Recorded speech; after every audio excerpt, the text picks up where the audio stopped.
सहना भवतु।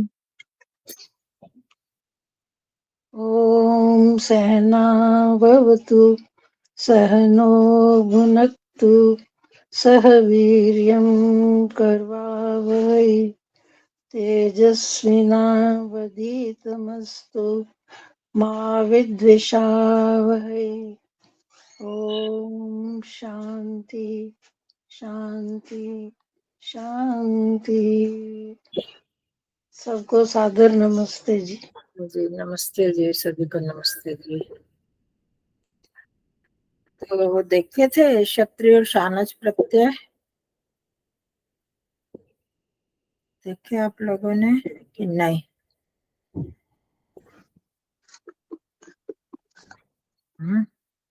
पहले आए देखे थे जी, मन तो आज तो मन बेरा है नहीं। हाँ नहीं, आपकी तबीयत खराब, जिन्होंने ज्वाइन किया था उनको बोला था क्षत्रिय शानच प्रत्यय देख लेना, भूल गए? हाँ जी, भूल गए ध्यान मेरा। क्योंकि ये याद रहे ना, तभी अर्थ याद रहता फिर। किताब भी नहीं है यहाँ मेरी। हाँ कोई नहीं। हाँ चलो आगे करते हैं। यह हम जो कर रहे हैं पाठ, इसमें एक तो उपपद विभक्तियों पर ज्यादा जोर दिया है, दूसरा क्षत्रिय शानच प्रत्ययों का बहुत प्रयोग है इसके बीच में, इसलिए मैंने कहा था वो एक बार पढ़ लो। चलो अब कानीचन दिनानी अतीतानी यहाँ से करना है। शिष्य दीदी करो।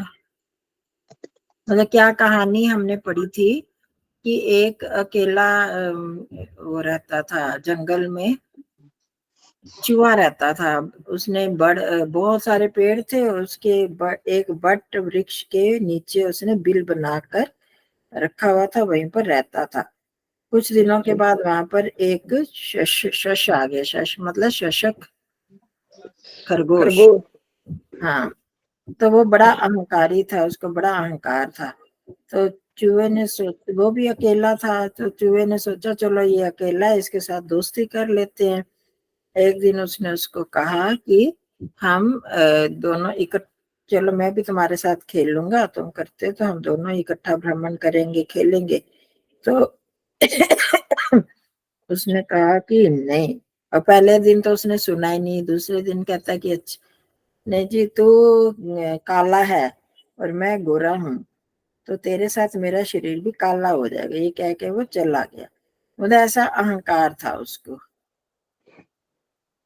तो फिर अब आगे हम पढ़ते हैं, शिशि दीदी करेंगे।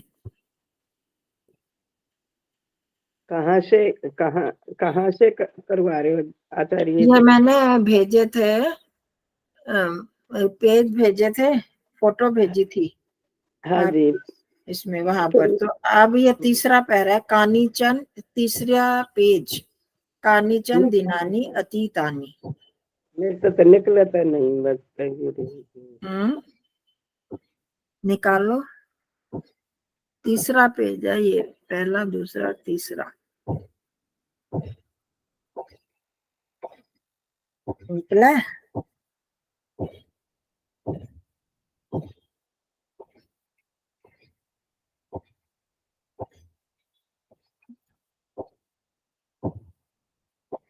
क्या मैं करूं?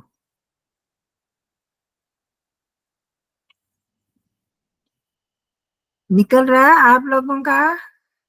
सबका निकल गया? हाँ जी आचार्य जी। अच्छा, शशि दीदी, सत्या बहन जी, दोनों की है। मेरा नहीं निकला है। निकल गया, निकल गया। मैंने निकालना ही नहीं आता, कैसे निकाल लूं? पहले निकालते थे ना, अब बहुत टाइम हो गया ना। पहले तो निकालती थी, अब भूल गई, बहुत दिन हो गए।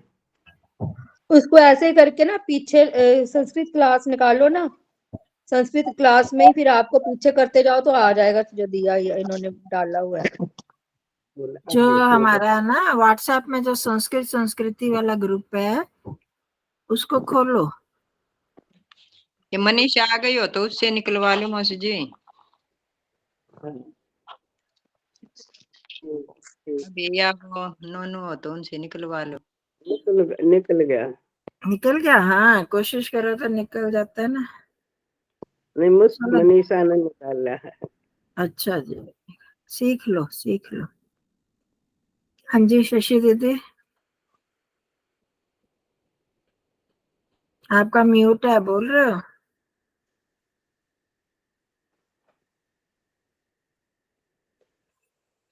शशि दीदी,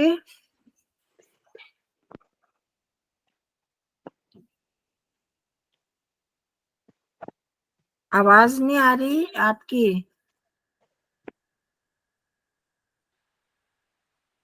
मैं बोलूं फिर तब तक? हाँ बोलो, पिछली बार भी परसों भी उनका ऐसे ही हुआ था, कभी उनका निकल नहीं रहा था यहाँ से उनका, आज क्या अब चलो। आ रही है आवाज? हाँ हाँ जी, अब जी आई अब है। आ रही है। फिर भी वो व्हाट्सएप निकाला। व्हाट्सएप अपना व्हाट्सएप खोलो, देख दिखाना जरा कैसे करती है। मैंने कहा था सीख लेना, पहले सीखते ना। बस ये लो।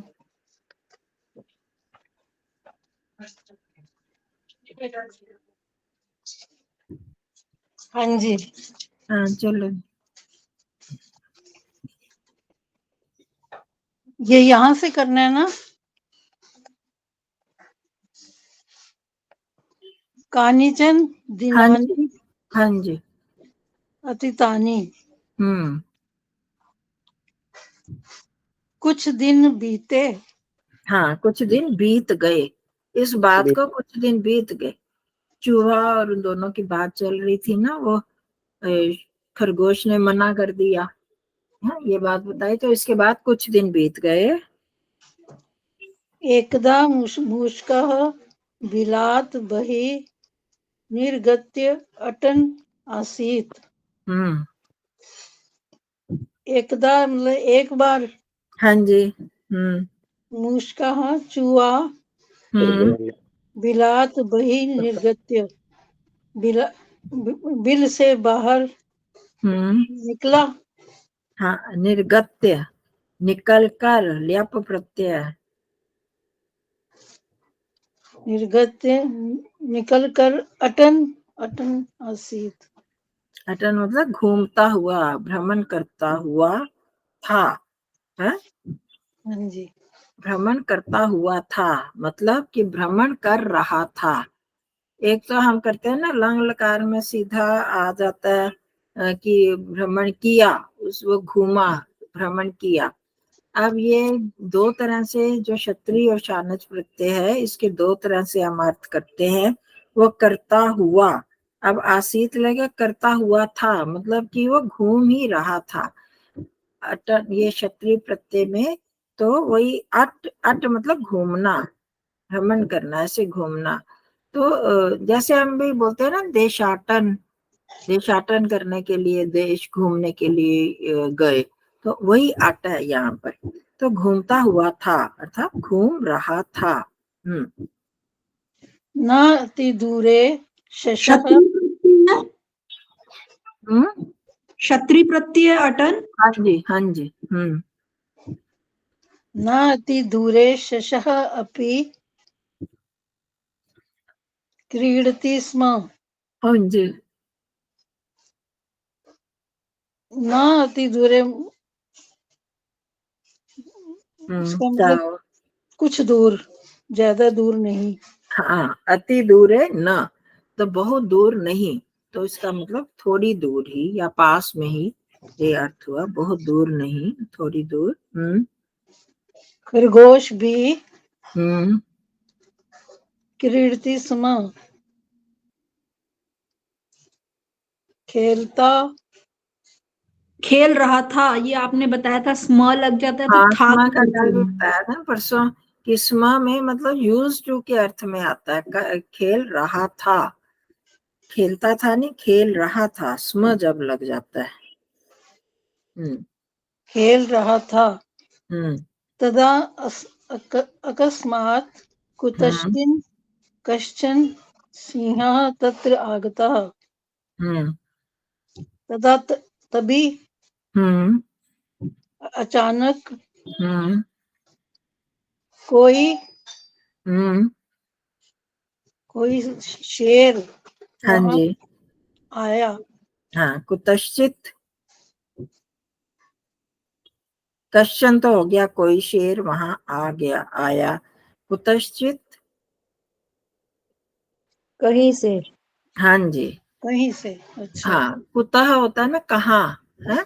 मैं आपको बहुत बार बता चुकी हूँ, परसों भी बताया था, चन और चित प्रत्यय जहां पर होते हैं वहां वो प्रश्नवाचक समाप्त हो जाता है।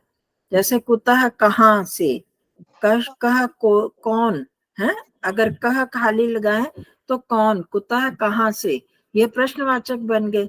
पर वही जब चन और चित प्रत्यय लग जाते हैं तो प्रश्नवाचक समाप्त हो जाता है। तो कहीं से, कहाँ में बनकर कहीं हो गया। क्वेश्चन कौन के बदले हो गया कोई है, कोई शेर वहां आ गया। आगता में कौन सा प्रत्यय है, कतः प्रत्यय है, ये भूतकाल के लिए कतः प्रत्यय, कोई शेर वहां आया आ गया। सिंहात भीतौ शशमुष्कौ हम्म प्राण रक्षार्थम हम्म इतस्ततः अधावतम अधावताम अधावताम अधावताम हम्म सिंहात भीतौ, सिंह से डर कर। पहले सिंहात कौन सी विभक्ति है,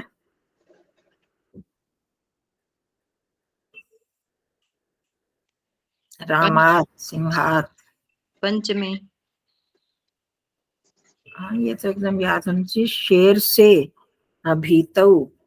हाँ पंचमी विभक्ति एक वचन है। डर के साथ पंचमी लगती है।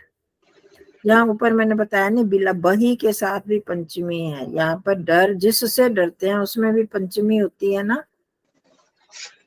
हाँ तो जी। शेर से भीत, भीत मतलब से डरे हुए, भीत भी धातु और कतः प्रत्यय। कतः प्रत्यय लगा भीतः, और द्विवचन है क्योंकि दो है, शश मुशकऊ द्विवचन है दोनों। तो शेर से डरे हुए कौन, शश और मूषक कौन हो गए, शश और मूषक। खरगोश और चूहा। हाँ तो दो हो गए ना, तो द्विवचन हुआ। तो इसलिए भीतऊ उसका विशेषण वो भी द्विवचन हो गए। तो शेर से डरे हुए खरगोश और चूहा प्राण रक्षार्थम, प्राणों की रक्षा के लिए हाँ इतस्ततः अधावताम, इधर उधर भागने हाँ भागने लगे। इधर से उधर दौड़ने लगे, दौड़े। अब रक्षा के लिए इधर से उधर ही जाएंगे ना, दौड़े। चलो जी, अब अंजना जी। किंतु सिंह स्थूलम श्वेतवर्णीयम च शशम दृष्ट्वा बिना क्लेशम तम गृहीतवान गृहीतवान गृहीतवान गृहीतवान गृहीतवान। किंतु शेर स्थूल और सफेद वर्ण के खरगोश को देखकर बिना क्लेश के उसके पास गया। उसको देखकर बिना क्लेश के उसके पास, गृहीतवान उसके पास गया। नहीं नहीं, गृहीत ग्रहण कर लिया, उसको पकड़ लिया है। ग्रह गृहीतवान धातु को नहीं पकड़ पकड़ना। लिया, हाँ गृहीत पकड़ लिया उसने उसको। वो उसको गृहीतवान पकड़। कौन सा प्रत्यय है, परसों ये भी क्या था। कतवतु व्रत है। हाँ जी, आवश्यकतावतो प्रत्यय, कथा और कथावतो दोनों साथ साथ थे, दोनों ये भूतकाल के अर्थ में है। तो जी अब दो तो सही है। हैं, चूहा भी और शेर, खरगोश भी। चूहा छोटा सा, छोटे को पकड़ना मुश्किल होता है ना। आपने भी देखा होगा, चूहे को भी पकड़ने के लिए दौड़ो तो वो कैसे दौड़ जाता है, छुटका सा है, पतला सा, तो वो उसको पकड़ में नहीं आता ना। अब जो खरगोश है वो बड़ा, बड़ी चीज जल्दी पकड़ में आ जाती है। तो स्थूल मतलब बड़ा, मोटा। तो किंतु जो शेर था उसने स्थूल, जो मोटा या बड़ा श्वेत सफेद वर्ण वाले शेर, खरगोश को देखकर खरगोश को बिना देखो। क्षम तम गृहीतवान, बिना कष्ट के, तो उसको कोई परेशानी नहीं हुई पकड़ने में। छोटे, जैसे अभी मैंने बताया आपको कि हम चूहा को पकड़ने लगे तो परेशानी होती है, ऐसे पकड़ सकते हैं हम कोई, कभी हमें पिंजरा चाहिए, ये चाहिए, अगर पकड़ तो कैसे भाग जाता है जल्दी से। तो परंतु ये जो खरगोश है वो थोड़ा बड़ा प्राणी है, उसको पकड़ना थोड़ा मुश्किल होता है, मुश्किल नहीं होता। तो इसीलिए कहा कि उसको, खरगोश को देखकर बिना क्लेशम, बिना कष्ट के, बिना परेशानी को उसको उसने पकड़ लिया पकड़ शेर। लिया। हाँ जी। तस्य पुरतः एव मुष्कः अपि बिना क्लेशम, बिना के साथ द्वितीय विभक्ति बताया, तो द्वितीय क्लेशम, हाँ। भी तीनों लगती हैं बिना के साथ। तस्य पुरतः एव मुष्कः अपि आसीत्, उसके सामने ही चूहा भी था, परंतु सः अतीव लघु कुशश्च, परंतु वह बहुत छोटा और काला था। नहीं, कृष्ण मतलब पतला, कमजोर। पतला, कृष्ण पतला था। कृष्ण, कृष्ण होता है काला, और कृष्ण जो होता है वो पतला, पतला था, छोटा और पतला था। पतला था। और अतः कोई सा भी चीज जो पतली हाथ में आनी थोड़ी मुश्किल होती है ना। अतः सा सिंहस्य दृष्टिगोचरः एव न अभवत्, इसलिए वह सिंह की दृष्टिगोचर ही नहीं, सिंह को दृष्टिगोचर ही नहीं हुआ। मतलब कि वो सिंह के सामने ही नहीं आया। सिंह को गोचर, दृष्टि गोचर, गोचर, गो होता है इंद्रियां, आंखों के, आंख इंद्रिय के सामने ही नहीं आया वो, क्योंकि उसको सामने ही देख नहीं पाया, बहुत छोटी दिखा ही चीज। नहीं, मतलब कि शेर को वो दिखा ही नहीं, खरगोश, हाँ जी, चूहा। आगे सबके समझ में। अब आगे, आगे जी सत्या बहन जी करोगे, है हिम्मत? सत्या बहन जी करोगे या आभा करे? चलो आभा आप करो। हाँ हाँ, वो कर दो जब होगा। कर पाओगे? हमरा खूब खूगा क्या करूं। रहने दो, आप मत करो, आप देखो, सुनो, आपकी तबीयत वो पढ़ने में थोड़ी मुश्किल होगी। ठीक है जी। हाँ जी, आप मेरा गुम हो गया। अहंकारी शशः सिंहेन मारितः, अहंकारी खरगोश सिंह से मारा गया। हाँ, मारितः, मृतः नहीं, मर गया नहीं, मारा गया, शेर के द्वारा मारा गया। उसको अहंकार था, इतना अपने आप को समझता था मैं बड़ा हूँ, सफेद हूँ, तो शेर से मारा गया। एक मिनट। मूषिकः भगवन्तं स्मरन् आत्मनः वर्णस्य कृष्टस्य च विषये समाधान प्राप्नोत्। खरगोश चूहा भगवान को, नहीं, मूषिका खरगोश नहीं, मूषिका चूहा। चूहा भगवान का। हाँ, बीच में मत बोलो ना सत्यवन जी, या बोलना है आपने। ठीक है जी। भगवान भगवंतम, भगवान भगवंतौ, भगवंतः भगवंतम, भगवान को स्मरण स्मरण करके, करते हुए, ये क्षत्रिय प्रत्यय वही आ रहा है ना, सारा क्षत्रिय। भगवान को, ईश्वर को, भगवान को स्मरण करते हुए अपने को, कौन सी विभक्ति है? आत्मनः षष्ठी, पंचमी षष्ठी एक। हाँ, अपने को, अपने वर्णस्य कृष्णत्वस्य च, हाँ, अपने रंग और अपने पतला होने के विषय में समाधानम, समाधानम का क्या मत, समाधानम प्राप्नोत।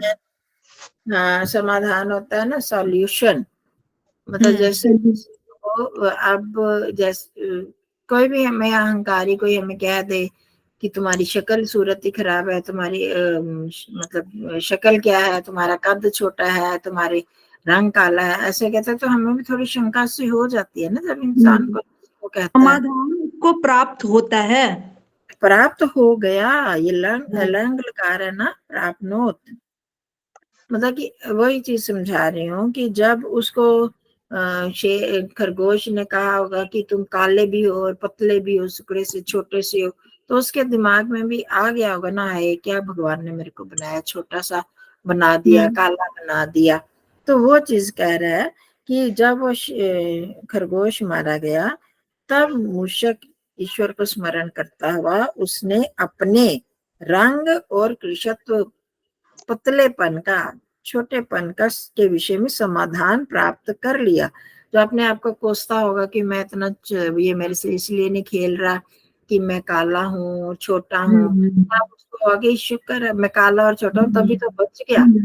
उसको उसका एक सॉल्यूशन मिल गया, उसको एक संतोष मिल गया कि मैं अपने, ये षष्ठी विभक्ति, अपने ही वर्ण, रंग और कृशत्व से पतलेपन का के विषय में उसको समाधान प्राप्त हो गया। आप लोगों ने कहानी सुनी थी, एक राजा और एक मंत्री थे, सुनी होगी सभी, नई कहानी। तो मंत्री जो था बड़ा ईश्वर भक्त था और जो राजा था वो नहीं इतना मानता था। तो जो भी बात होती थी तो मंत्री राजा को कहता था कि जो हुआ अच्छा है, ईश्वर जो करता है अच्छा ही करता है। हाँ, आभा को याद आ गई और उनको भी याद आई। हाँ जी। अरे हाँ, जिसमें हाथ कटा होता है, उसमें उंगली कटी होती है, कुछ ऐसे। हाँ, जो भी करता है अच्छा करता है। और फिर एक बार जंगल में है तो इसको तो चोट लग जाती है, इसके उंगली में कट जाती है और राजा जो है वो बच जाता है। तो फिर वो कहते हैं ना, राजा पकड़ा जाता है वहां पर और तब ये कहता है ईश्वर जो करता है अच्छा ही करता है। फिर वो बलि देने के लिए जब पकड़ते हैं तो उसने राजा को जब देखा कि इसकी अंगुली कटी हुई है तो ये खंडित नहीं देते ना बलि, तो नहीं दी तो राजा को छोड़ दिया। तब राजा को आया याद कि हाँ मंत्री ने कहा था जो करता, और इसने गुस्से में मंत्री को निकाल दिया था वहां से।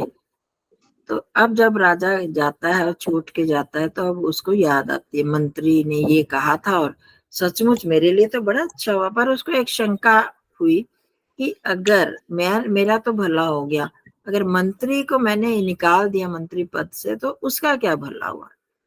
तो फिर वो मंत्री को बुलाता है, उसको कहता है कि मेरे को आप समझ में आई कि ईश्वर जो करता है अच्छा करता है, पर एक शंका है कि तुम तो, मैं तो बच गया पर तुम्हें मंत्री पद से निकाल के तुम्हें क्या मिला।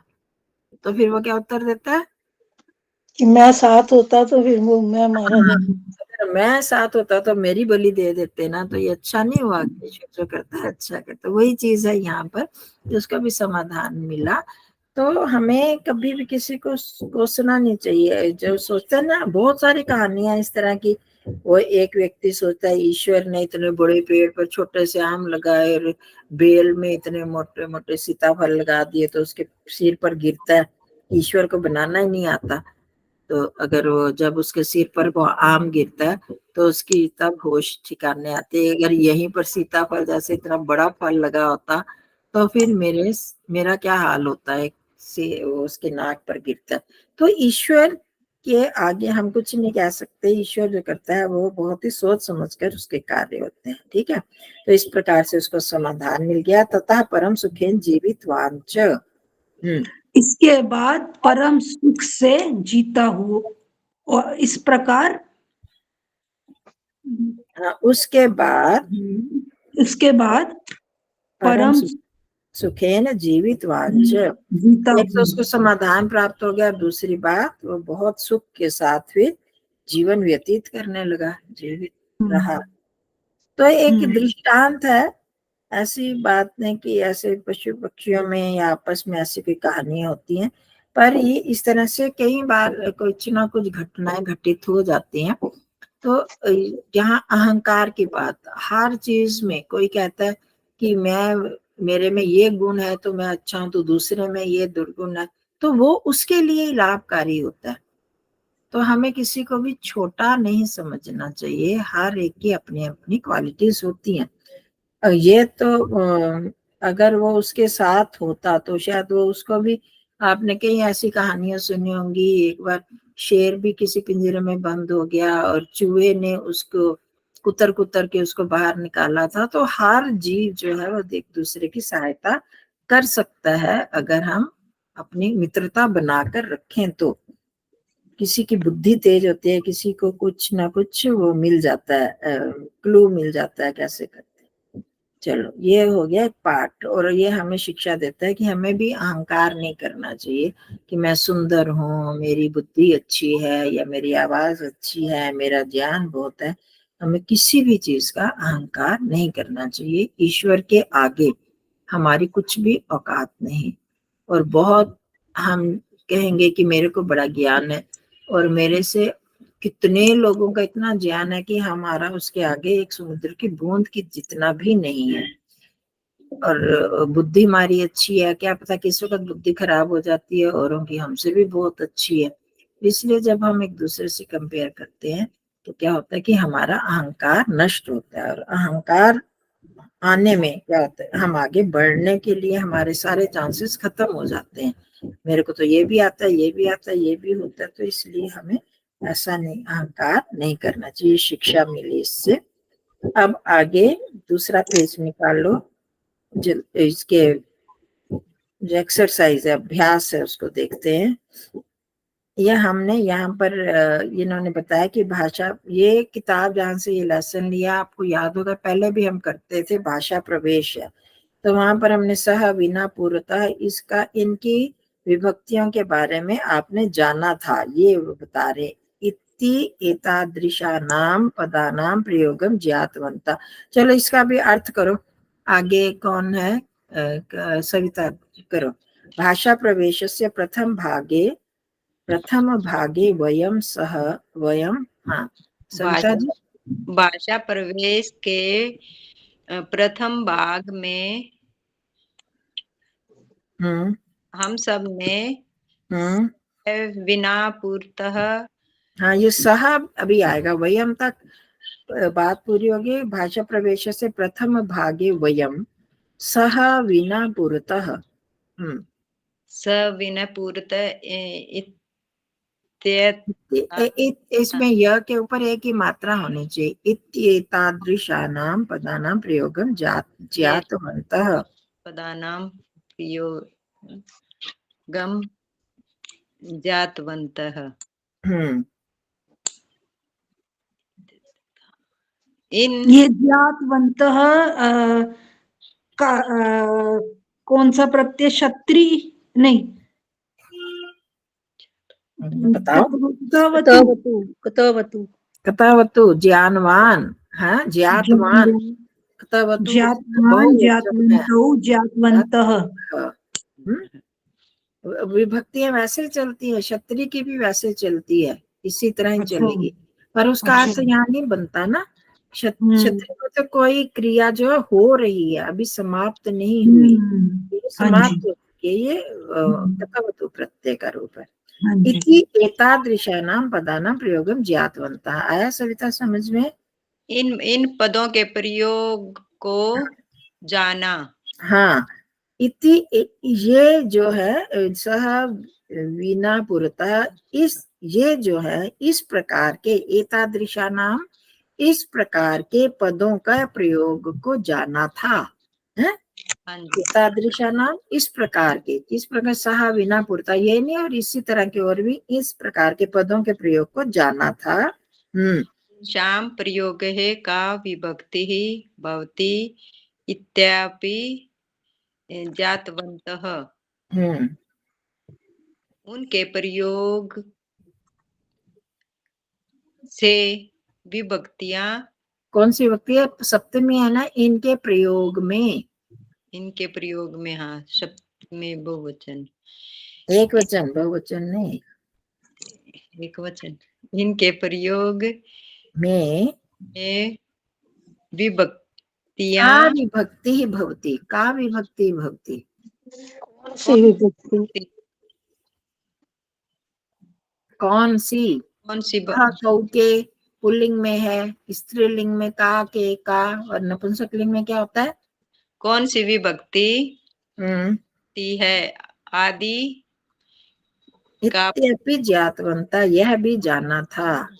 जाना था। का समझ में आया? और इसमें नपुंसक लिंग में कैसा होता है? कम इस के कहानी, किम के कानी, काम किम नहीं, के, किम सॉरी के किम, हाँ जी, विभक्ति स्त्रीलिंगी शब्द है ना। हाँ हाँ? जी।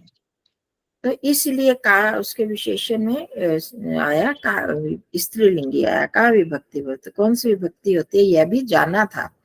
तो ये इन सह, विना, पुरता इत्यादि शब्दों को भी जाना था, और इनके साथ कौन सी विभक्ति का प्रयोग होता है ये भी जाना था। इदानीम अन्येषां केषाञ्चित् पदानां प्रयोगं जानीयाम्।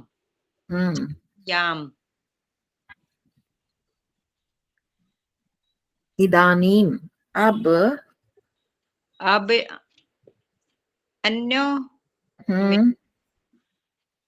अन्यों में कौन सी विभक्ति है?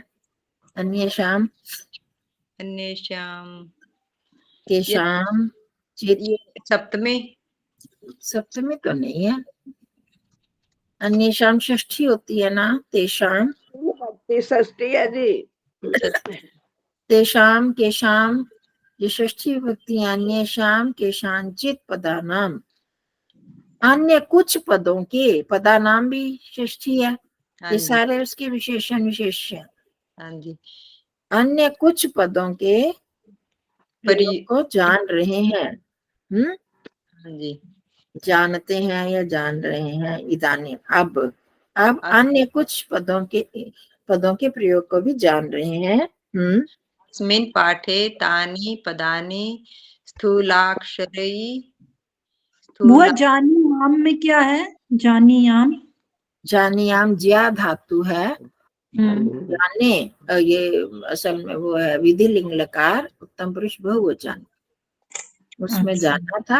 अब यहाँ पर जान रहे हैं। जानिया, जानिया, जानिया याम, जानिया, ज्या धातु है, ज्या धातु। ज्या, ज्या, हाँ, जानना, ज्या मतलब जानना। धातु। इस पाठ में अस्मिन् पाठे तानि स्थूलाक्षरैः मुद्रितानि सन्ति।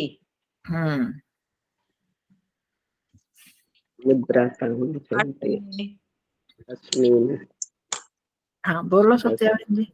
इस पाठ में उनके पदों के कहाँ पर है? कौन सी विभक्ति है? तानी पदानी।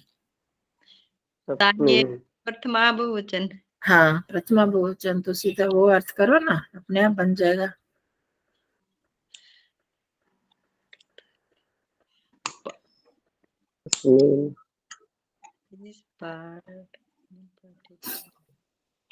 सतौते क्या अर्थ करते हो प्रथमा विभक्ति में? तत्ते, तानी, वही उसी तरह नपुंसक लिंग का है। इनके, वे, इनके तो षष्ठी विभक्ति हो गई ना, कहा के की। इसमें तो कोई वो नहीं लगता, प्रथमा विभक्ति में कोई चिन्ह नहीं लगता या ने लगता है। हाँ जी, ये सब पद, वे पद ये मोटे अक्षरों में स्थूल अक्षर ही, हाँ, छपे हैं। मुद्रितानी मतलब छपे हुए हैं। इस पाठ में वे पद स्थूल अक्षरों में, मोटे अक्षरों में छपे। देखिए अब हम कुछ नए पदों को जानते हैं, जो जैसे पहले उनको जाना था स, विना, पुरता, तो अब यहाँ पर कुछ नए पदों को जान रहे हैं। कैसे? वो पद कौन से जो कि स्थूल अक्षरों में इस पाठ में छपे हुए हैं वो बताए। विवेक ग्रामम प्रति गतवान, जैसे ये प्रति के साथ बताया है। तो मोटे अक्षरों में ना, ग्रामम प्रति गतवान, तो प्रति के साथ द्वितीय विभक्ति लगाई, ग्रामम प्रति। ठीक है। विवेक, हाँ जी। गतवान का अर्थ हुआ गांव गया। हाँ, विवेक गांव की ओर गया, गांव की ओर गया मतलब गांव गया। गतवान कतावतु प्रत्यय, गाम धातु कतावतु। चलो अब कौन करेगा? सुमेधा जी गई, शिष्य दीदी। रमणी, चलो ये कर रहा हूँ। रमणी मालतीम प्रति संकेतम कृतवती। रमणी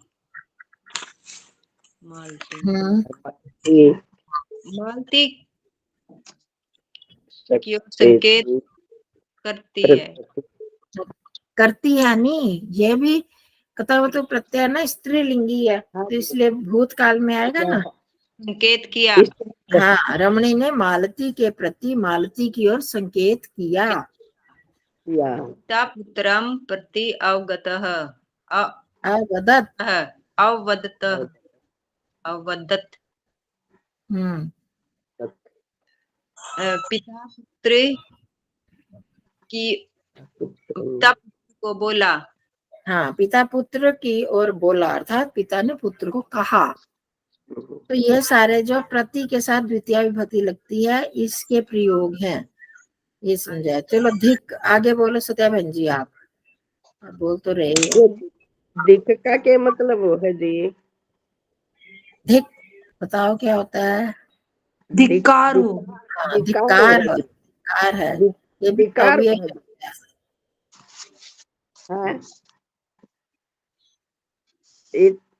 अति पदस्य योगे द्वितीया विभक्ति वो हो गया, भवति। उसको मैंने बता दिया ना, प्रति इस पद के योग में द्वितीय विभक्ति होती है, वो आ गया वहां पर। अब ये धिक मंद बुद्धि को धिक्कार है के हाँ जी, बोला हाँ जाता बस, हाँ, मंद बुद्धि को धिक्कार है। है। धिक तवम तवाम, तुम्हें भी धिक्कार है। हाँ, तुम्हें धिक्कार है, भी नहीं अपील नहीं लिखा, यहाँ अलग अलग वाक्य हैं। मूर्खा, मूर्ख को भी धिक्कार है। हाँ, मूर्खाम, मूर्खा क्यों लिखा, मूर्खा, मूर्खम क्यों नहीं लिखा? मूर्खाम क्या है? मूर्खा स्त्रीलिंगी है। किसी लड़की को, स्त्री को कहना हो तो मूर्खा को धिक्कार है। हाँ जी, ठीक है। हाँ जी। आगे ये इस इति पदस्य योगे द्वितीय विभक्ति भवति। ये धिक इस पद के योग में भी द्वितीय विभक्ति होती है, जैसे प्रति के साथ बोला। अब आगे आया अलम। अलम भाषणम, भाषणेन, यह तृतीया विभक्ति है जी। तृतीया विभक्ति है। तृतीया है, अर्थ क्या होगा? अलम का के, अलम का छोटा हो है के? अलम मतलब बस, बस। हाँ, भाषण से बस। अब और भाषण मत करो और मत बोलो। अलम भाषण है, जब किसी को रोकना है तो अलम बोल दिया। अलम के दो अर्थ होते हैं, पर्याप्त भी होता है और बस अर्थ में भी। तो भाषणेन अलम, अलम भाषणेन। अब बस बोलने से बस मतलब और मत बोलो। रोकने के अर्थ। रोदनेन, आप बस मत, रुदन मत करो। हाँ, बस रोने से बस, अब और मत रो। हाँ जी। अलम भीत्या, तो मेरा कितना दुख है जी, विद्या तो ना ठीक है। हाँ, यो आ गया जी, विश्वा, अलम विश्वा। हाँ, डर से बस मतलब कि अब डरो मत और डरो मत। हाँ जी। अति निषेधम दामत, निषेध, अलम इति निषेधात्मकम पदम। हाँ, ये जो अलम, हाँ, निषेध, निषेध का तो नहीं हो है जी। हाँ, मतलब ये जो अलम है ये निषेधात्मक पद है, नेगेटिव पद है, ये है वर्ड है। यहाँ पर मैंने बताया ना अभी दो अर्थ में, ना के अर्थ में बस और मत करो, इस अर्थ में तो ये निषेध हो गया ना, मना करने के मनाही अर्थ में हो गया। तो ये निषेधात्मक पद है, मना करने के अर्थ में। तस्य योगे तृतीया विभक्ति ही भवति। हाँ, इसमें तृतीया विभक्ति होती है। हाँ, होती है। हाँ, ये इम्पोर्टेंट महत्वपूर्ण बता रहे हैं। हाँ, सूचना आगे। अलम इति पर्याप्त अर्थ अपि प्रयुज्यते।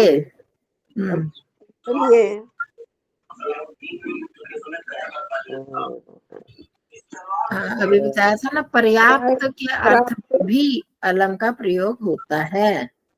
अलम, अलम यह शब्द पर्याप्त अर्थ में, पर्याप्त मतलब सफिशिएंट, बहुत, समर्थ, किसी के लिए, मतलब कि पर्याप्त है। अपि उस अर्थ में भी, पर्याप्त अर्थ में भी प्रयुक्त होता है, प्रयोग में आता है। ठीक है। तब तक तो चतुर्थी विभक्ति एवं भवती। यह वह तत्र मतलब वहाँ, वहाँ वहाँ चतुर्थी विभक्ति होती है, ही होती है। देखो, दो अलम के अलग अलग अर्थ हैं, एक में निषेध अर्थ में, ना मत के अर्थ में, और एक पर्याप्त अर्थ में। निषेध अर्थ में तो तृतीया विभक्ति भी, जैसे ऊपर बताया, अलम भीत्या, अलम भाषणेन, अलम रोदनेन। अब यहाँ पर जो पर्याप्त अर्थ में ये चीज, उसके लिए मैं पर्याप्त हूँ, कोई कहता है ना जब किसी के, उसके लिए तो मैं काफी हूँ, ये बोलते हैं ना हम ऐसे। कोई बदमाश हो, किसी के वो हो, तब भी कहते हैं, या कोई गलत व्यक्ति हो, बच्चा, तो मैं उसके लिए काफी हूँ, तुम्हें बोलने की जरूरत है, मैं ही काफी हूँ। तो वो पर्याप्त अर्थ में, तो उस अर्थ में चतुर्थी विभक्ति का प्रयोग होता है। तो उदाहरण दिया, रामा रावणाय अलम, रावणाय अलम।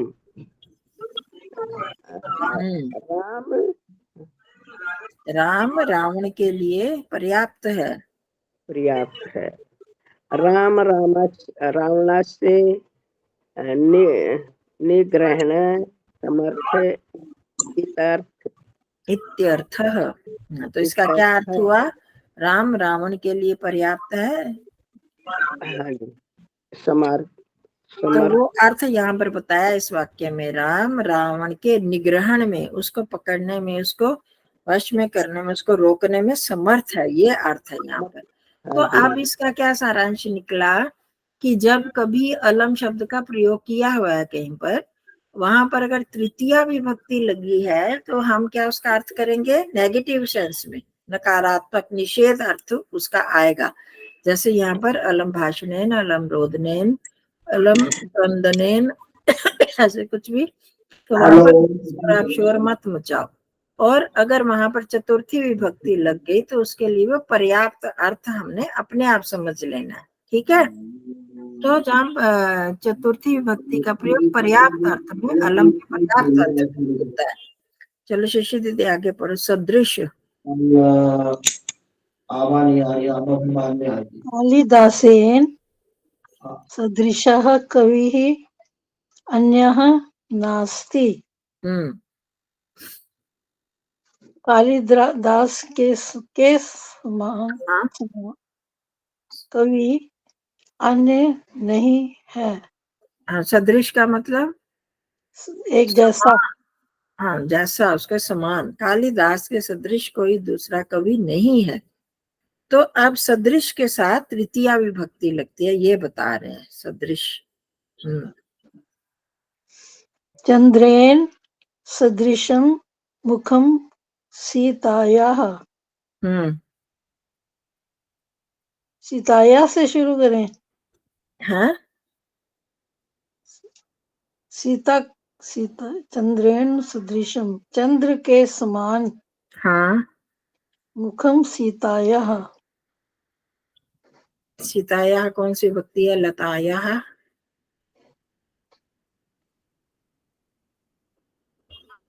लताया पंचमी षष्ठी है। हाँ जी, पंचमी षष्ठी। तो लतायाः मुखम, सीतायाः मुखम, चंद्रेण सदृशम, यह अर्थ बना। तो क्या हो गया? पंचमी षष्ठी का चंद्रमा के समान मुख, सीता का मुख। हाँ, ऐसे बनाओ ना वाक्य, सीता का मुख चंद्रमा के समान है। हाँ, यही मैं कह रही थी, ये सब पहले आ जाएगा, सीता का मुख। हाँ, हाँ, आ गया वो अर्थ करते हुए वाक्य। मतलब आपको पहले बताया था, संस्कृत में कहीं भी आगे पीछे भी हो, अर्थ वही होता है, उसको करके हम वाक्य का अर्थ ठीक तरह से बना सकते हैं। हाँ, सीता का मुख चंद्रमा के समान है। एषा सावित्र्या सदृशी साध्वी अस्ति। सीता के लिए कहा कि यह, हाँ जी, एषा सावित्र्या सदृशी, ऐशा मतलब यह स्त्रीलिंग में एतत् शब्द का बना। हाँ, यह सावित्र्या हो गया, फिर वही लत्या जैसे हो गया। हाँ, लतया तृतीया विभक्ति एक वचन, ठीक है।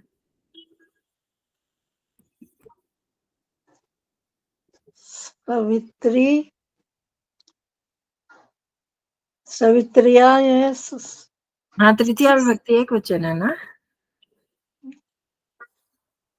सावित्री के सदृश समान। हाँ जी, साध्वी है, साध्वी मतलब साधी। हाँ साध्वी, हाँ स्त्रीलिंग में साध्वी बन गया, साधु का। सदृशी, सदृशम, सदृश, देखो तीनों लिंगों में सदृशा पुल्लिंग में आ गया, कवि है क्योंकि पुल्लिंग है, तो इसी सदृश कालिदासेन सदृश कवि, कवि के सदृश, तो वहां पर पुल्लिंग आ गया। अब आगे मुखम, मुखम सदृशम, चंद्रेण सदृशम मुखम, मुखम क्योंकि नपुंसक लिंग है इसलिए सदृशम भी नपुंसक लिंग में आया। अब साध्वी, सदृशी, साध्वी, सावित्री क्योंकि स्त्रीलिंगी है और साध्वी भी स्त्रीलिंगी है, तो इसलिए सदृश उसकी उससे तुलना की तो वो स्त्रीलिंगी में आ गया। तो जो विशेषण विशेष एक लिंग में होने चाहिए इसलिए वहां पर इस तरह से आया।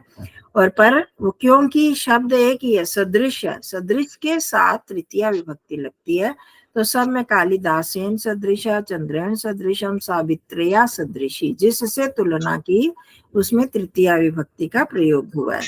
ठीक है, तो सावित्री को साध्वी माना था, सावित्री ने माना जाता कि उसने अपने पति की रक्षा की थी, जीवन बिता दिया, वापिस लौटाया था, तो सावित्री के सदृशी साध्वी है। चलो, तो तुल्य अर्थकस्य सदृश शब्द से योगे तृतीया विभक्ति अस्ति भवति, ये हो गया। ठीक है, तो तुलना के अर्थ में तुल्य जिससे तुलना की गई उसमें सदृश शब्द के योग में तृतीया विभक्ति होती है और षष्ठी विभक्ति भी होती है। पहले भी हमने किया था, तो तृतीया भी होती है, षष्ठी भी होती है। जैसे यहाँ पर हमने ऊपर किया अलम के साथ तृतीया भी और चतुर्थी भी, परंतु वहां पर उसके अर्थ में अंतर था, यहाँ अर्थ में अंतर नहीं है। सदृश के साथ भी तुलना जब किसी के साथ कर ली तो वहां पर षष्ठी का भी प्रयोग होता है। अब आगे अंजना जी।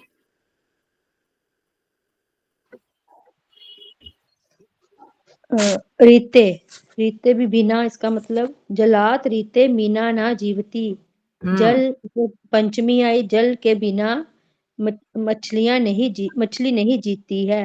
हाँ, रीते का अर्थ ये भी अव्यय शब्द है, रीते मतलब बिना अर्थ में होता है, इसके साथ पंचमी लगती है। ठीक है। परंपराया ज्ञानात रीते संस्कृते संरक्षणम ना भवति, परंपराया ये भी पंचमी है, परंपरा के बिना, परंपरा के ज्ञानात के बिना, के ज्ञान के बिना संस्कृत में। देखो यह परंपरा, यह शब्द उसमें पंचमी भी है षष्ठी भी है, विभक्ति तो दोनों लगते हैं, पर यहाँ पर अर्थ षष्ठी का लगा है। ठीक है, ज्ञानात रीते, यहाँ पर तो रीते के योग में पंचमी आ गई, परंतु किसके ज्ञान के बिना, उसके साथ संबंध, परंपरा के साथ संबंध जोड़ा गया है। तो परंपरा के ज्ञान के बिना संस्कृत में संरक्षण नहीं है। संस्कृत में संरक्षण मतलब संस्कृत है का क्या अर्थ हुआ? संस्कृत में मतलब संस्कारों में, संस्कृति, संस्कृति शब्द है, उसका षष्ठी विभक्ति एक वचन है, उसका पंचमी षष्ठी है संस्कृति। संस्कृत में आप कर रहे हो, संस्कृत में आपने अर्थ किया पहले, तो संस्कृत में उसमें विसर्ग थोड़ी लगती है, तो वो सप्तमी नहीं हो सकती ना। अगर हाँ जी, हाँ संस्कृत जी। शब्द का सप्तमी में तो हाँ, संस्कृत विसर्ग बनेगा, भी लगे, हाँ, पर उसमें ये संस्कृत। विसर्ग नहीं होती है, तो इसका मतलब ये वो शब्द नहीं है। तो हाँ जी, संस्कृति शब्द है, संस्कृति का पंचमी षष्ठी संस्कृत ही बना। तो संस्कृति का संस्कृति का संरक्षण नहीं होता, नहीं होता संस्कृति है, को हम बचाना चाहते हैं तो कैसे तो बचेगी? उसकी हमें परंपरा का ज्ञान होना चाहिए, हमारी परंपरा कैसी है परंपराएं, तो उस परंपरा के ज्ञान के बिना संस्कृति का संरक्षण, संस्कृति की नहीं रक्षा नहीं होती। ये मनुष्यः विद्यायाः रीते पशुतुल्यः भवति। मनुष्य विद्या के बिना पशु तुल्य होता है। हाँ हाँ जी, इसमें पंचमी आई विद्यायाः आदित्य के योग में पंचमी विभक्ति होती है। लगती है। ये इस पद के जो पंचमी विभक्ति होती है, बिना इतस्य च अर्था स एव अर्था रीते। बिना इसके ये अर्थ विना का जो अर्थ है वही अर्थ रीते का भी है, ये बता। महत्व। हाँ करना, और आभा कर लो। आधुनिक काले धनम विना जीवनम कष्टकरम। आधुनिक काल में धन के बिना जीवन कष्टकारी है। आधुनिक काल में धन के बिना, ये सारा वही है, लेकिन सेम इसमें बताना है बिना इस पद के योग में द्वितीय विभक्ति और तृतीय विभक्ति होती है। और पंचमी बताया था ना मैंने पहले, अभी थोड़ी देर पहले भी, द्वितीया तृतीया पंचमी धनात विना। बिना के साथ आप ये तीनों में से कोई भी विभक्ति लगा सकते हैं, द्वितीया भी, तृतीया भी या पंचमी। हाँ तो यहाँ पर नीचे नियम बताया, विना इति पदस्य योगे द्वितीया विभक्ति। बोलो। बिना इस पद के योग में द्वितीय विभक्ति और तृतीय विभक्ति होती है, यह जानो।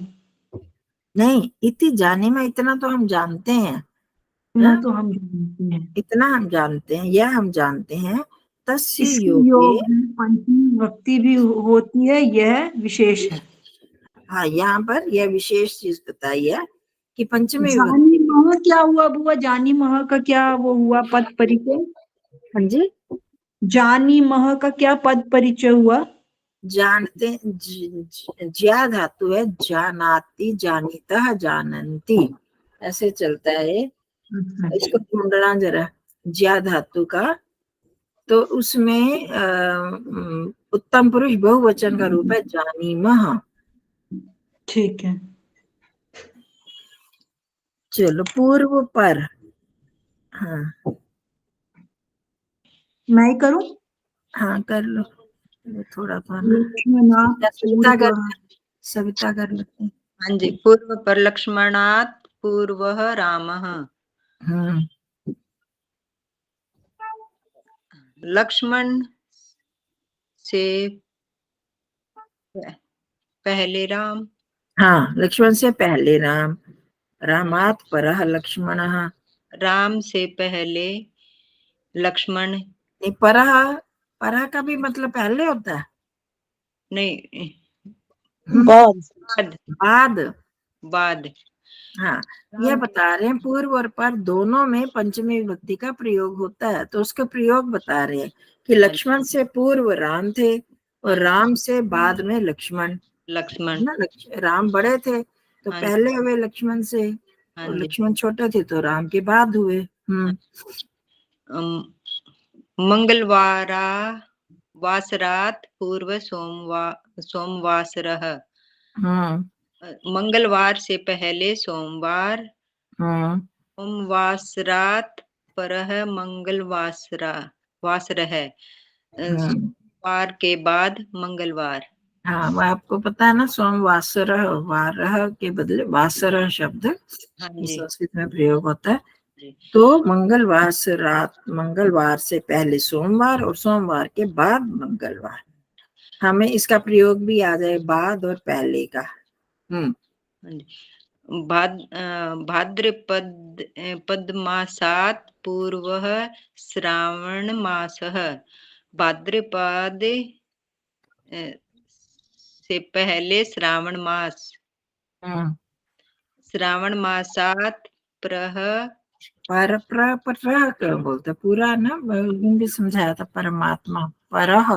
परह भाद्रपद मास, हाँ श्रावण वही, मास हाँ के पहले और पीछे, पहले और बाद का प्रयोग आना चाहिए हमको। कैसे वो उसको पहले लगा दो उससे और पर, दोनों के प्रयोग में पंचमी विभक्ति का प्रयोग होता है। एतयोः इति एतयोः पदयोः योगे पंचमी विभक्ति भवति पूर्व और पर। तो अब ये जो अभ्यास, इति एतयोः पदयोः, हाँ इन द्वितीय दोनों पदों के योग में हाँ पंचमी विभक्ति का प्रयोग होता है। तो अब ये नीचे जरा आप इनका प्रयोग करना, ठीक है? मैं और भेज दूंगी अभ्यास के पेज, ठीक है? तो उसमें आप एक एक शब्द लिखते जाना। अब आता है या भूल जाता है पता चले आप। ये जो किए हैं वही हैं, उन्हीं का प्रयोग। ये सारे हमें करने हैं वो ये अभ्यास। हाँ जी, ठीक करना, है। अभ्यास करोगे तभी। और भेज दोगे आचार्य जी? हाँ हाँ भेजूंगी, भेज। इनके वाक्य बनाने हैं आचार्य जी? नहीं फिल रिक्त ये स्थानों की बनाए पूर्ति, वाक्य तो रिक्त वाक्य स्थानों तो की पूर्ति यही करनी। भरने त्रिशमृते बिना पूरे परा, यही भरने है ना इसमें जो लगा हाँ के। जी, हाँ जो ऊपर दिए हुए ना शब्द, उन्हीं को लगा के ये भरने है ना नीचे। हाँ बस वो नंबर लिखते हुए, नंबर लिख के एक एक शब्द लिखते जाना। हाँ जी। कुछ मुश्किल नहीं है, आता ही है, बस एक थोड़ी रिवीजन हो जाएगी ना, नहीं तो फिर भूल जाते हो फिर। इसमें 7 रूल बताए हैं और इसमें 10 ब्लैंक्स हैं। नहीं ज्यादा है ब्लैंक्स, और भी हैं आगे भी, आगे पेज भेजूंगी। ठीक है, ठीक। जितने शब्द हैं उतने ही होंगे, ठीक है जी। थैंक यू सबको। चलो नमस्ते जी, आचार्य जी, नमस्ते सबको सबको, नमस्ते। धन्यवाद। ये आचार्य जी सुन